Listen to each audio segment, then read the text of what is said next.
Hey there, thanks for tuning into Duckbricks. I'm Chris, and LEGO has just sent me two brand new sets for the new Disney Little Mermaid live-action movie. The first is a $20 Storybook set, which is in line with the rest of the Storybook sets they've been putting out for the last few years. But the second one is something a lot more interesting, because this is an 18-plus massive display model themed around the live-action Little Mermaid remake, which is something LEGO has never really done before. Yes, of course, you can see all the minifigures on the top here, and there is that classic Sebastian minifigure on the top as well, which everyone is talking about. But in terms of the build itself, it is really interesting to see LEGO do something fully unique like this, especially themed around a new live-action movie. I am very curious to see how this set stacks up, so of course, without further ado, let's just dive right into the review of this new Little Mermaid Royal Clamshell. Alright, so here we have 2 out of the 3 brand new Little Mermaid sets that are releasing in conjunction with the new live-action movie, which is a very interesting new thing for LEGO to do, because previously, when Disney has made their live-action remakes of classic animated movies, they really haven't ever given us sets based off of them, no matter how successful they may be. I am curious to see exactly how well this set in particular will perform. It is a massive 18-plus set based around the new film, which already is proving to be somewhat controversial. I do think it definitely will depend on how the public reaction to the new movie will be, but I really do hope that this isn't going to be the only 18-plus new Disney live-action movie set we get, because it's really cool, and I like it when LEGO does weird and random stuff like this. And undeniably, it is a really good display piece, regardless of your thoughts on the movie itself. This, on the other hand, is just a smaller $20 set. It is the Little Mermaid Storybook, set number 43213. It has 134 pieces, and if you've seen these, you've basically seen them all. I am personally collecting every single one of the storybooks. I think they just make a nice little collection piece to have them all lined up, so it is good to get them, but if you've seen one of them, you basically have seen all of them, so we'll take a look at this shortly at the end. The main set that we really want to take a look at, though, is obviously the most interesting one to a lot of the AFOL audiences out there, and that is this. It is set number 43225, the Little Mermaid Royal Clamshell. It retails for $160 and will release on May 4th, 2023.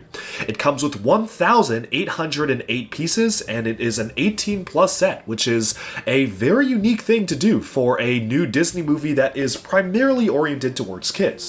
As such, there honestly isn't that much you can actually do with the model itself. Really, the main play feature of the model is the building experience, and I will say the building experience of this was really strong. I want to review this model based on a few points. Obviously, there's aesthetics, there's the building experience, and of course we'll talk about the minifigures at the end. There are 5 brand new minifigures included in the set, although LEGO does technically call these 2 minifigures, and don't worry, we're getting to that one. But I also do want to talk about the concept of the set as a whole, and my thoughts on how it might be perceived by the general LEGO and just general Disney fan community as a whole at the end of the video.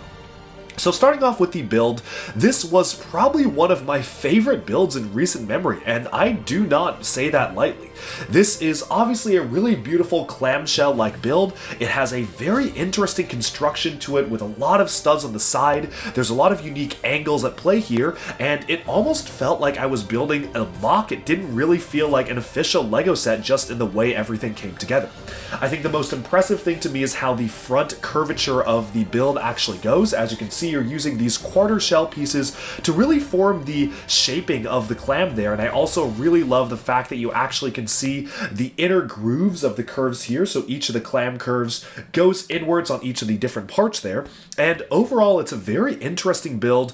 I love how it is divided up in different sections. You have a more colorful coral reef section here with the different fish. You have a darker section here for Ursula's hideout, and I like how the coloration of the fish actually changes. You've got kind of the more bottom feeder, murky, sander green color ones here, or the kind of spring yellowish green color for these fish. And then over here you have more vibrant oranges and magentas to really accentuate the difference between the two environments. And then of course on the top you have some excellent rock work and studs on the side building to accomplish the massive throne for King Triton. Now, a lot of folks are kind of curious about how this set came to be and why exactly they chose this versus something else, because obviously there is a big castle in the movie. They easily could have done the big underwater castle. However, I do feel like having a more abstract display piece like this was the right move for an 18+ set, especially because we already just got the Ariel's underwater castle for the Disney Princesses line last year, which was actually a really good build. It's one of my favorite LEGO Disney sets. It was a really solid castle build and really fun to put together, so this provides something at least a little bit different. Now, the way that this is put together is very, very clever. If fans have built the Rise of Skywalker Millennium Falcon, you may recognize the technique used for the back panels and the front panels being basically the same thing, where you have these large wedge plates being attached by these hinges here, and obviously, back in that set, these were used almost as panels for the Millennium Falcon to have the rounded shape. Here, they are used to accomplish the very unique rounded shape of the clamshell itself, and this is really the clearest way of seeing how it is put together. You've got the yellow hinges here. You have a lot of really nice curved building techniques arcing around the set itself, so that is a really cool thing. Obviously, it is not meant to be viewed from the back whatsoever, and I don't think that that's really a con of the set. They really just wanted to make it a front-facing display model, which is totally fair and totally understandable, and I think that's totally fine. The way the bottom of the set is built is very similar. You can see that they've basically got these large dish pieces, which is quite cool to see. These are really kind of rare pieces. They were introduced back in, I believe, 2018 for the LEGO Boost R2-D2 droid, almost Mindstorms adjacent set for the domes of R2-D2. We haven't really seen these quarter sphere type pieces that oftenly used in LEGO sets, so it's cool to get them in white here, and so many of them as well, which is a very unique thing to get. Now, as you move your way upwards here, I love the way that they've actually integrated lots of small character moments into the build itself. Zooming in on the Ursula area here, once we move the figure out of the way, you can see that you actually have a small area for different potions. You have a recolor of the LEGO Minions hairpiece from the Minions Rise of Gru sets, which is very unique to see that piece still being used in teal, so it definitely does work as some sort of a coral reef type piece, but I do love how they were able to find a unique reuse for a very specialized piece like that. And you also have some opalescent elements being used from the LEGO Dots lineup, which typically were just used in LEGO Dots, but are being brought into regular system sets now that the line has been cancelled, so also great to see that very specialized gem piece being used there. And moving onwards to the next part of things, you can see that there's the cave entrance there, but then here we have a bit of a shipwreck. This is obviously all mounted at an angle, so it really does feel very dynamic. You have the underwater look and feel of things. There's a pirate cutlass attached to the ocean floor. There's a fork for some reason, which maybe you could see as maybe just either debris or a silver colored type of underwater foliage. And then on the back here, you actually have some little details which I presume will tie directly into the movie. There is a comb for Ariel, or maybe you could even see that it's just another bit of underwater growth, but you have a teapot, an hourglass, which thankfully they brought back from the LEGO Elves theme. The hourglass did originate with LEGO Elves back in 2017-2018, but they've recolored it in a realistic color, most recently in the LEGO Frozen Ice Castle, where they brought it back in the tan and clear dual molded color, and now they're using it again in another Disney themed set. I hope that they will keep using that piece because it is a really nice piece. And then of course you have a sextant and a gold compass, which are older LEGO pieces, but also still do make sense for an underwater, almost nautical themed environment.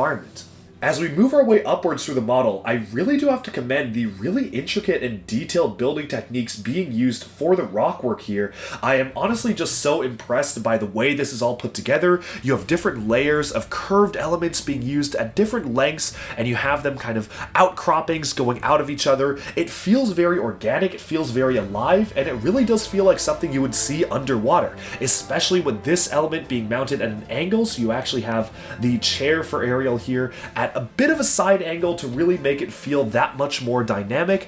All in all, I'm just a big fan of how this is built overall, and it really does feel like a very vibrant underwater scene, the likes of which we haven't really seen from LEGO ever before.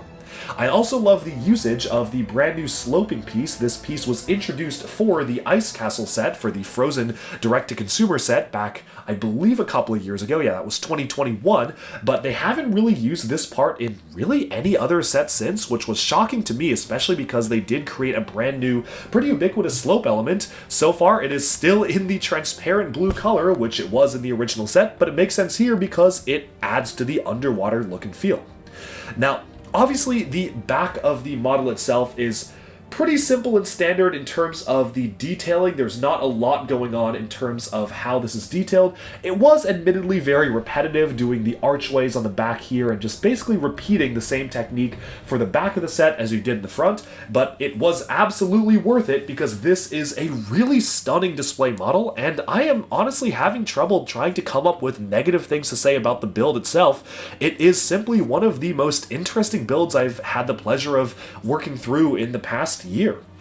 Now, I do want to talk a little bit about the subject matter of the set itself, and a little bit also about how I think the set will perform, especially in regards to the price. And of course, we will talk about the minifigures after this as well.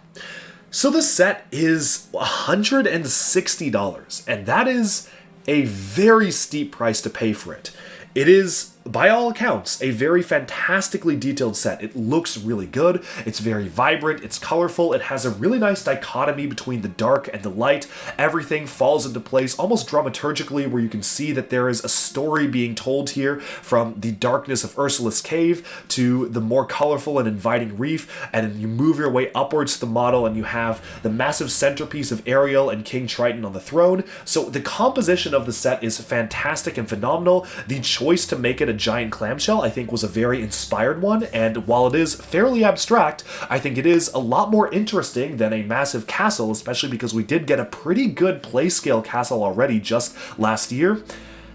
That being said, for $160, I think it's going to be a tough sell, especially for people who already have to be won over by the fact that there is an 18+ set being made out of a movie primarily dedicated towards kids, and it is something that is already a controversial point for Disney to be doing live-action remakes in general, despite them always performing very well at the box office. The Lion King obviously very successful despite being a, in my opinion, somewhat lifeless remake of the original with not a lot of substance to it. Sorry, Jon Favreau, I'm saying it how it is. But Disney is intent on making these live-action remakes of their classic properties because they continue to perform well at the box office.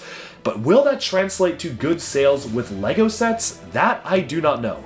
There's a lot of controversy about how the visual effects of the movie are done in terms of the look and feel of the movie itself, and I'm very curious to see if this set will actually hinge on the performance of the movie itself, because I really do feel like that will be a very strong factor in determining whether or not this is going to be a well-performing set. My biggest fear is that if this doesn't do well, I hope that doesn't send the wrong message to LEGO that people do not want 18+ large-scale celebrations of Disney properties. I think it is really cool that LEGO is doing this. I love that they are doing it, and I hope that they would do something like this for future live-action Disney movies, remakes or otherwise. But I do think a lot of the success of future LEGO Disney stuff does hinge on how this set performs. And looking at this set, I really just don't know how it will perform because it is, one, a very abstract thing. If they had done the castle, despite the fact that we did get a castle just last year, and I do think this was a better subject material, it might have appealed more to just general fans of castle buildings and stuff like that from LEGO. This is very abstract. It is an icon for sure. It is a large-scale clam. It is absolutely very eye-catching on a shelf. But how will it perform? I really don't know, and I'm very curious to hear in your comments down below. Do you think the set will do well? Do you think it won't? And what do you think of it in general? Now, before we move on to the smaller $20 set, I do want to take a closer look at the minifigure characters themselves. Of course, starting off with Ariel, the main character here, so let me just bring her closer here. They're all using the brand new tail element introduced for LEGO Video of all things for mermaids, which I think is the right choice. It is a much slimmer mermaid tail than the ones they've used before for the other mermaids from Pirates and Pirates of the Caribbean and stuff like that. This is a much more slim base. That one had more of like a 2x4 type of thing, or a 2x2, sorry, base point there. This one's just a 2x1 base, so it allows for a lot more dynamic movement. One thing I really appreciate is the detailing of the metallic printing on the tailpiece itself is really nice. I love the metallic pink shine on it. It just looks really good. I do kind of wish they had used a different hairpiece. This is a rubbery hairpiece that typically is only used for mini dolls and friend stuff, and it really feels a little bit out of place on minifigures in my opinion. It's not bad. I just feel like they could have done something a little bit better. Now, she does have two different faces. One of them is just a little bit more excited than the other. Maybe this other one is a singing face. I think that one could easily be seen as the face of the character singing, but overall, a pretty decent minifigure, and all the minifigures in the set are really good. We'll take a look at the other mermaids here. These are all named characters from the new movie, and we actually just recently got a look at what they actually look like in their live-action forms because of a Target advertisement.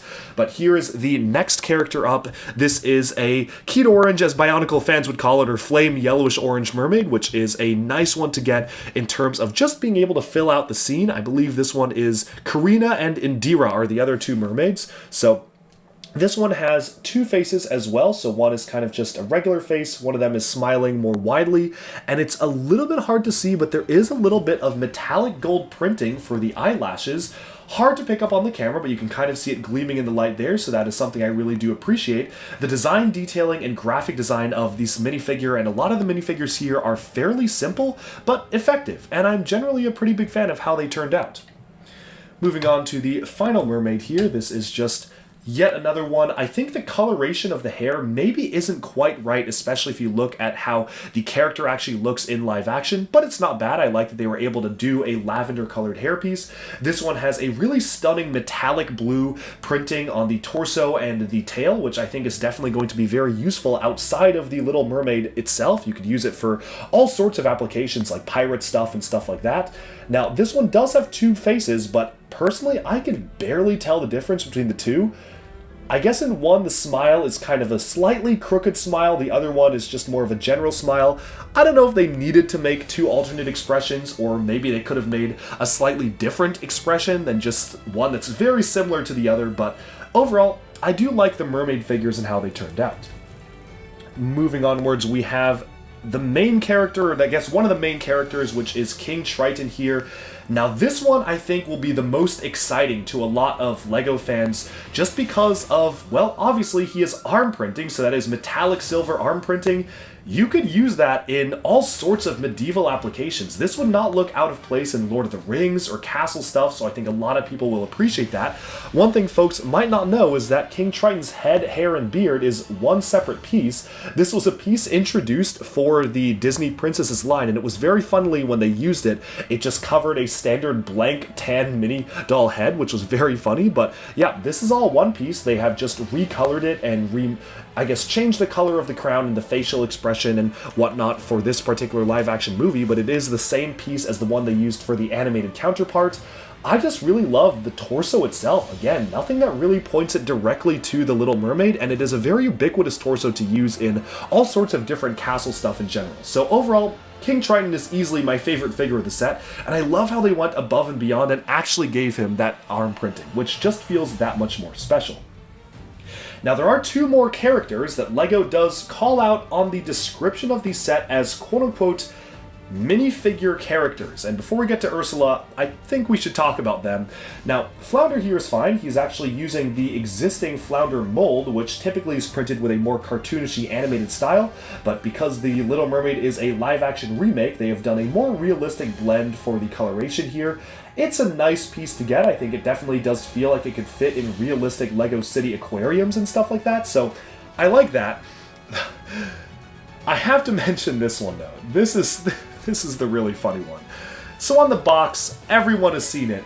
There's a lineup of all the minifigures and all the characters, and then we get to Sebastian. And yes, It's just the regular Lego crab. Nothing special, no printing. There is an existing Sebastian mold that they created for the Little Mermaid, but that is a very cartoonishy animated counterpart. It would not have made sense in the context of this movie, and I just think it's so funny given all the memes online that I've been seeing about like Sebastian's appearance in the movie is just a normal crab, and he's got like little cartoony eyes sticking out, but for all intents and purposes he's just like a regular crab. So Lego themselves were like, okay, well, yeah, no, he's a minifigure character now. He is a regular crab. A little disingenuous to call him a minifigure. I would not call that a mini. I would not call these minifigures. They call them minifigure characters, which, alright, Lego, that's a bit of a stretch, but I guess if you want to say this has 7 minifigure characters, that's what they're counting. I mean, at that point, why not say it has, like, I don't know, 8, 9, 10, 11, 12, 13, 14, 15, 16 minifigure characters at that point, if you count all the fish, but I just think it's very funny how they called it the character. Would it have been nice to get a new mold for a very specialized type of crab? Maybe. A lot of people have said online they could have used the hermit crab mold, but that also looks very strange without the shells, so if they didn't have the budget to make a new mold, I don't know. They were kind of out of luck with that one, so regular crab it is. And finally, the last character I want to talk about is Ursula. I think this is probably my second favorite character in the entire set. Now, Ursula is reusing the mold first introduced for the Disney Collectible Minifigure Series 2 line, which is actually a fully molded piece that actually really captures the body shape of Ursula, which I think is very cool. It is a really nice mold to get, and I'm glad they were able to reuse this great minifigure mold for the character. She is also recoloring the Joker Lego Batman movie hairpiece in white. I had no idea that piece was still in production. I think the last set that used it was the Statue of Liberty, which used it in metallic gold for the architecture line for the Flame of the Torch. So it is cool to see this piece still is in use, and we do actually get an alternate expression. There's more kind of a devious smirk, and then this one is just straight up cackling. So that is a very funny one to get, a very accurate minifigure, and I just feel like it's a really cool specialized character to get in this set. So overall, I am personally a big fan of this set, but in terms of how well it will do, I really have no idea. I hope that it does well, but I also feel that in terms of the price, it is a little bit steep. $160 is a lot of money to pay for something that is very static and something that is really just a standalone display model. I think it's good. As a LEGO fan, I can appreciate the building techniques, which are very advanced. Putting this together was a lot of fun. But I also feel that for $160, you can get a lot of LEGO sets that do a lot more than just sit there and look good. So it really just depends on what the consumer is looking for, and that's why I'm also, again, really curious to hear from the comments, what do you think of this model? Lastly, we can look very briefly at this $20 set, which thank you LEGO for also sending this to me. It is the Little Mermaid Storybook, set number 43213. We just got the live-action Peter Pan storybook, and now we're getting a Little Mermaid one. So the way these work is that this is actually a key and a lock. So right now, it is locked. There is a locking mechanism within the set. You have to insert the key and turn it, and then you can actually open it all up, which is a little nice storybook, pop-up book diorama type thing using the micro doll pieces that they've introduced back in the day when they were first coming out with these sets. They have actually changed in, I believe, this year and a little bit of last year as well. They changed their design philosophy for these. Initially, these used to include a generic sticker sheet, which allowed you to put stickers wherever you wanted. Instead, they've changed it to just 4 big stickers here and then just stickers where it makes sense, which I think is a little bit better because I'm sure a lot of those stickers got wasted back when they were just on a sheet without any particular place to put them. Now, looking at the set overall, it is, again, a really nice thing how they have kind of mimicked what they've done with the 18 Plus set and put a nicer, bright coral reef here, and then the more darker, disturbing, and evil side for Ursula here. So you have Ursula's, I guess, evil gem collection. The micro doll for the character is really fun, introducing a brand new mold that has the squid tentacles underneath there. And then, of course, you have the Royal Palace in the center. Ariel herself has a little bit of a flower in her hair. Everything is looking pretty much in order. You've got a nice little storybook hidden away here. Just all stickers, a nice usage of the globe piece as well. There's the contract that Ariel has signed. I almost kind of wish it wasn't signed by Ariel because I feel like it'd be really funny to just have a LEGO contract piece, but alas, it is signed by her, but that is a cool thing to get. And then you have the guy, I don't know, the Prince Charming? Oh, that's the wrong property. What, the prince, the guy she meets on land. So you've got one of the land aspects here. It also comes with Sebastian. There he is, the specialized minifigure character of Sebastian, right there, featured in yet another set. But Overall, I think this is just a cute little display model in general. I like it for what it is, but it's not everyone's cup of tea. I definitely feel that these are really only useful for folks who really love the play of being able to lock them and open them up, and also just being able to collect them all. The printed artwork on the front of the book is nice as usual though, just a really well done graphic design for that, and I can't really say too much else about this set. And so with that, we have summed up our thoughts on the newest LEGO Little Mermaid live action sets, which is very strange for LEGO to do. Who knows if this is just something they are doing for the Disney 100-year anniversary and they're really trying to capitalize on that. I, for one, hope that they do more live-action Disney stuff. I think it's always cool to get new LEGO stuff and strange LEGO sets like this. It certainly is a unique one, so I hope you enjoyed this review. I have gone way over time already, so I appreciate you tuning in to Duckbricks, and of course, let me know what you think of both of these sets down below, because they are very, very interesting. Alright, and with that, we have summed up our look at the Little Mermaid Royal Clamshell. Let me know down in the comments below, what do you think of this set, as well as the little storybook set we took a look at as well? Do you like it? Do you dislike it? I, for one, am a really big fan of how the set turned out in general. I think it's definitely a really interesting display model. It looks really good. There's got a lot of unique building techniques and curvature around it, but I am curious to see exactly how well it will perform. I guess only time will tell, but I do hope that we will get more live-action Disney movie 18+ sets. It's always interesting when LEGO takes a swing like this, which is kind of outside what they normally would do for a movie like this, so hopefully it does well enough that LEGO will continue to make more stuff like this. But of course, do let me know in the comments below, what do you think of the set? Do you like it? Do you dislike it? Let me know, and thanks so much for tuning into Duckbricks. Be sure to like and subscribe for even more LEGO news, reviews, discussion, and analyses coming your way soon, and tune into Twitch for live LEGO building, LEGO video gaming, and so much more linked in the description below as well. Thanks so much, and bye for now.